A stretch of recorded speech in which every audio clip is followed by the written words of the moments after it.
विद्यार्थियों, एक बार फिर आपका एजुकेशन पोर्टल पर हार्दिक अभिनंदन। हम शब्द विचार के बारे में अध्ययन कर रहे थे, तो शब्द विचार की परिभाषा एक बार देख लेते हैं। उनके बारे में वापस जो पढ़ा, यानी दो या दो से अधिक वर्णों से बने सार्थक ध्वनि समूह को शब्द कहते हैं। अब उत्पत्ति के आधार पर हमने देखे थे शब्द कितने प्रकार के होते हैं। तो उत्पत्ति के आधार पर शब्द दो प्रकार के बताए थे, एक तत्सम शब्द और 2 नंबर तद्भव। यानी तत्सम का अर्थ होता है तत् प्लस सम, यानी उसके समान। किसके समान?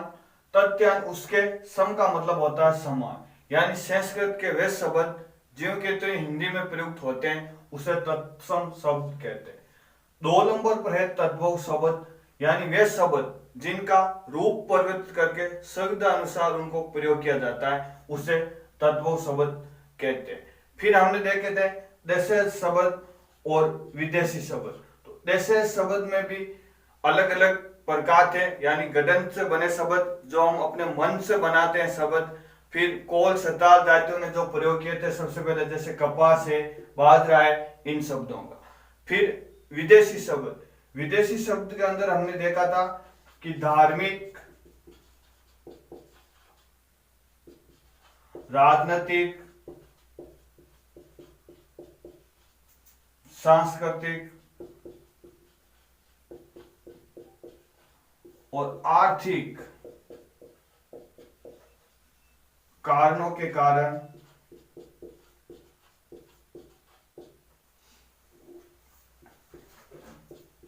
विदेशी शब्दों का प्रयोग किया जाता है। यानी कई ऐसे विदेशी शब्द हैं जिनका धार्मिक, राजनीतिक या सांस्कृतिक कारण प्रयोग किया जाता है। जैसे अंग्रेजी के कई शब्द है, फारसी के या शक्कर शब्द है जिनका प्रयोग किया जाता है। जैसे अंग्रेजी के शब्द में देखते हैं तो अफसर है, ट्रक है, टेलर है, ये सारे अंग्रेजी के शब्द हैं, लेकिन इनका हिंदी में भी प्रयोग किया जाता है। और फारसी में देखते हैं तो अखबार है, अमरूद है, दरवाजा है, ऐसे कुछ शब्द हैं जिनका इनमें प्रयोग किया जाता है। और फिर शक्कर शब्द में हम देखा था कि ऐसे शब्द जो दो भाषाओं से मिलकर बने होते हैं, जैसे हिंदी या संस्कृत या अंग्रेजी या हिंदी, उनसे मिलकर बनता है, उन्हें शक्कर शब्द कहते हैं। जैसे शब्द है टिकटगढ़, यानी इसमें टिकट वो तो अंग्रेजी का है और जो घर है वो हिंदी का है। तो ऐसे दो भाषाओं से जो मिलकर शब्द बनते हैं उनको हम शक्कर शब्द कहते हैं। यह तो हुए उत्पत्ति के आधार पर। अब आगे हमने देखा था रचना के आधार पर, यानी 2 नंबर पर देखा था रचना के आधार पर।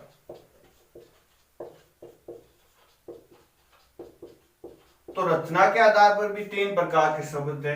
1 नंबर पर था रूट शब्द, 2 पर था यौगिक शब्द और 3 नंबर हमने पढ़ा था यौगिक रूट शब्द।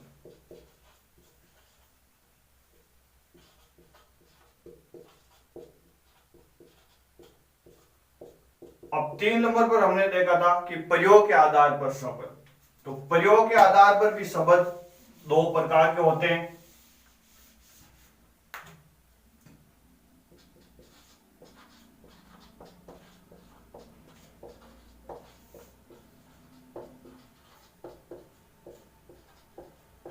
प्रयोग के आधार पर 1 नंबर होता है विकारी,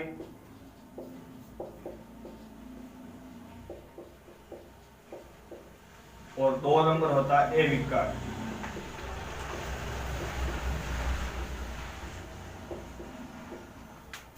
तो विकारी शब्द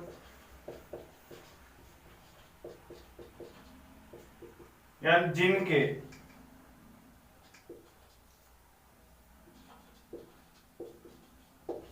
जिनके लिंग कारक वचन परिवर्तित होते हैं उन्हें विकारी शब्द कहते हैं। और अविकारी शब्द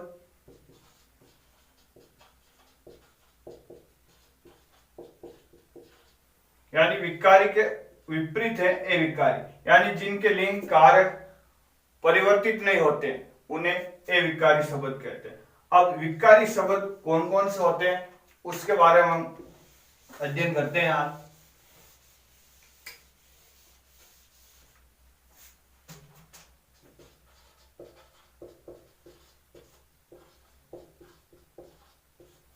विकारी शब्द संज्ञा,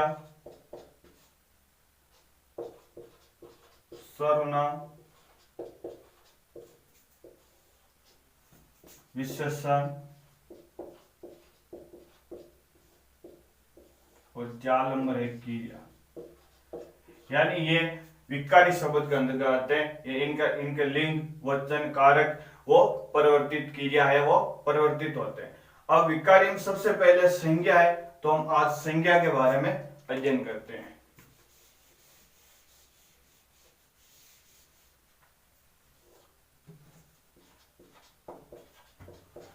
तो सबसे पहले तो संज्ञा की परिभाषा देखते हैं। यानी साधारण शब्दों में किसी नाम को भी संज्ञा कह सकते हैं।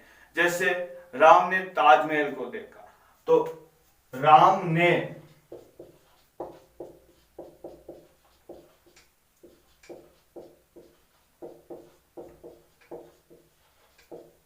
तो राम है वो व्यक्ति का नाम हो गया, राम एक नाम हो गया, और जो ताजमहल है वो एक स्थान हो गया।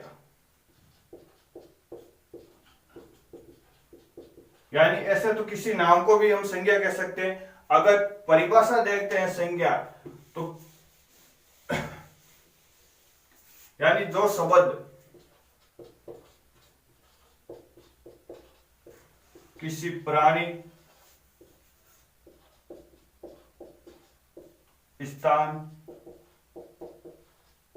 वस्तु के नाम का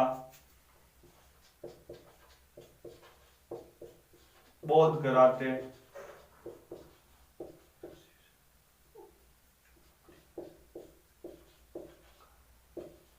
उसे संज्ञा कहते हैं।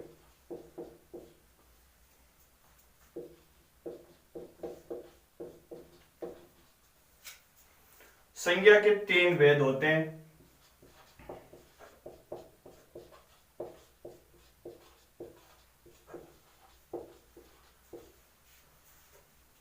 नंबर एक व्यक्तिवाचक संज्ञा,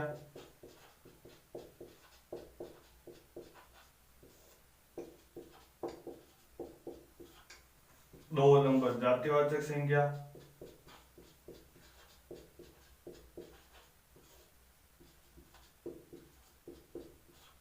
और तीन नंबर पर आता है भाववाचक संज्ञा।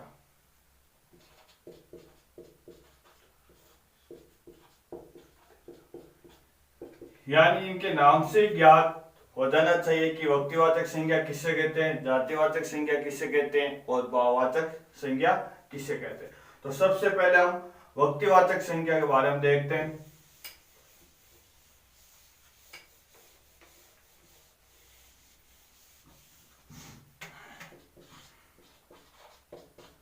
व्यक्तिवाचक संज्ञा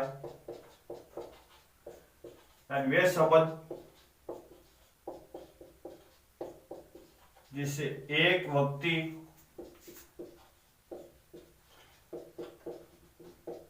या एक स्थान का बोध हो।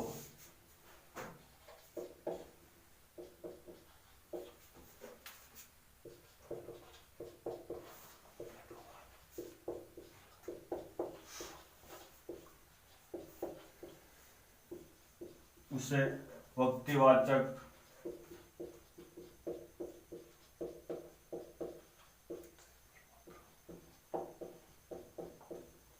संज्ञा कहते हैं। यानी वे शब्द जिससे एक व्यक्ति या एक स्थान का बोध हो उसे व्यक्तिवाचक संज्ञा कहते हैं।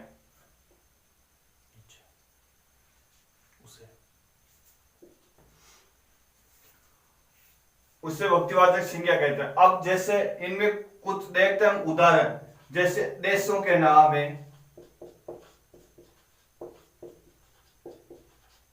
देशों के नाम जैसे भारत है, जापान है, श्रीलंका है,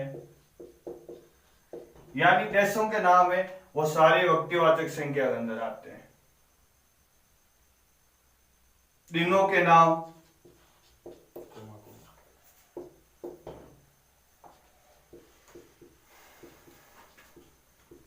दिनों के नाम जैसे सोमवार है,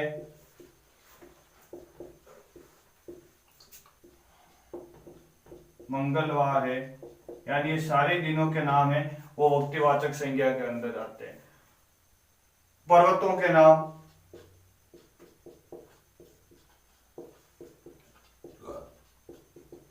नदियों के नाम,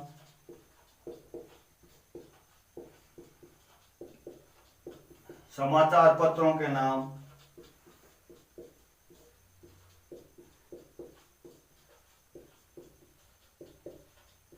महीनों के नाम,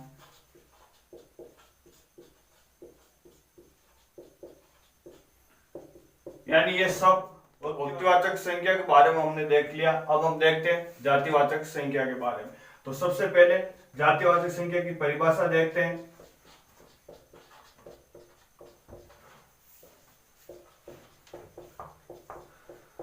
यानी जिस संज्ञा शब्द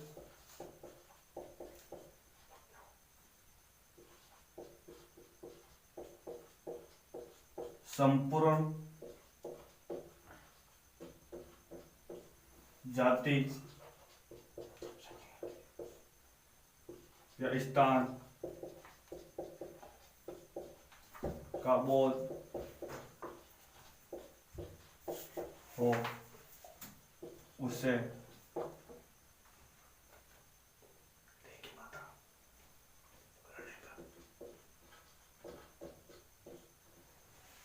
उसे जातिवाचक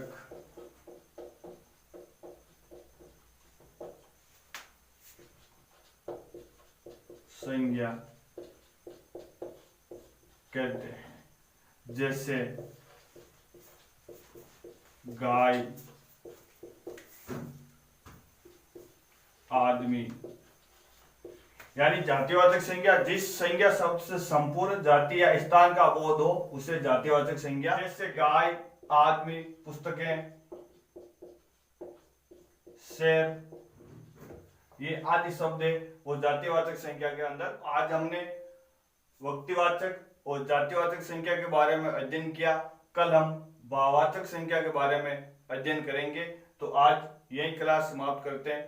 धन्यवाद।